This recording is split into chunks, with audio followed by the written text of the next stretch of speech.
মা হতে চলেছেন বলিউড অভিনেত্রী দীপিকা পাডুকোন। চলতি মাসের শেষ সপ্তাহে দীপিকা ও অভিনেতা রণবীর সিং এর কোলে আসবে তাদের প্রথম সন্তান। কেউ না বুঝলেও আমরা আপনার প্রয়োজন বুঝি, আর তাই তো অত্যাধুনিক ফিচার সম্বলিত বিভিন্ন সাইজ আর কালারের 250-টিরও বেশি ডিজাইন অপশন নিয়ে ওয়ালটন স্মার্ট ফ্রিজ বোঝে আপনার প্রয়োজন। মাতৃত্বকালীন বিশেষ ফটোশুট করেছেন দীপিকা। একাধিক পোশাক পরে ফটোশুটে অংশ নিয়েছেন তিনি। ফটোশুটে টি শার্ট পরে সঙ্গে ছিলেন রণবীর সিং। সাদা কালো সেসব ছবি গতকাল 2রা সেপ্টেম্বর সামাজিক যোগাযোগ মাধ্যমে প্রকাশ করেছেন বলিউডের এই পাওয়ার কাপল। মুহূর্তেই ভাইরাল হয়ে গেছে সেসব ছবি। দীপিকার ছবিগুলো প্রকাশ্যে আসতেই তাকে ও রণবীরকে ভালোবাসায় সিক্ত করেছেন ভক্তরা। তাদের শুভেচ্ছা জানিয়েছেন বলিউড তারকারও। 16 ঘন্টা দীপিকার ফটোশুটের পোস্টে লাইক পড়েছে প্রায় 52 লাখ। দীপিকা সত্যি মা হতে চলেছেন নাকি সারোগেসির সহায়তা নিচ্ছেন, সেসব নিয়ে গত কয়েক মাস চলছিল অনেক জল্পনা কল্পনা। বিশেষ ফটোশুটের ছবি প্রকাশের মাধ্যমে সেই সকল গুঞ্জনের অবসান ঘটালেন তিনি। গত ফেব্রুয়ারিতে নিজেদের প্রথম অনাগত সন্তানের সুখবর জানান দীপিকা রণবীর। আগামী 28 সেপ্টেম্বর তাদের ঘর আলো করে জন্ম নেবে ফুটফুটে সন্তান। দক্ষিণ মুম্বাইয়ের একটি বেসরকারি হাসপাতালে দীপিকাকে ভর্তি করানো হবে বলে জানা গেছে।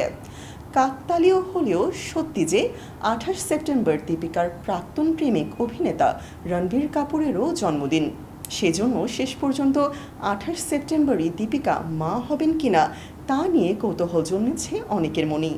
এদিকে সন্তান আসার পরপরই নতুন বাড়িতে উঠবেন দীপিকা রণবীর। মুম্বাইয়ের বান্দ্রায় 119 কোটি রুপি দিয়ে নতুন আবাসন কিনেছেন তারা। 16 থেকে 19 তলা পর্যন্ত 11,266 বর্গফুট ইন্টেরিয়র ও 1300 বর্গফুট বারান্দার জায়গা আছে তাদের নতুন বাড়িতে। 2013 সালে সঞ্জয় লীলা বানসালির গোলিও কি রাসলীলা রামলীলার শুটিংয়ে শুরু হয় দীপিকা রণবীরের প্রেম। এরপর বাজিরাও মস্তানি, পদ্মাবত ও 83 সিনেমায় একসঙ্গে অভিনয় করেছেন এই দুই তারকা।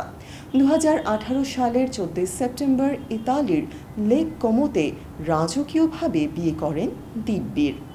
দীপিকা সর্বশেষ কালকি 2898 এডি সিনেমার মাধ্যমে বড় পর্দায় এসেছেন।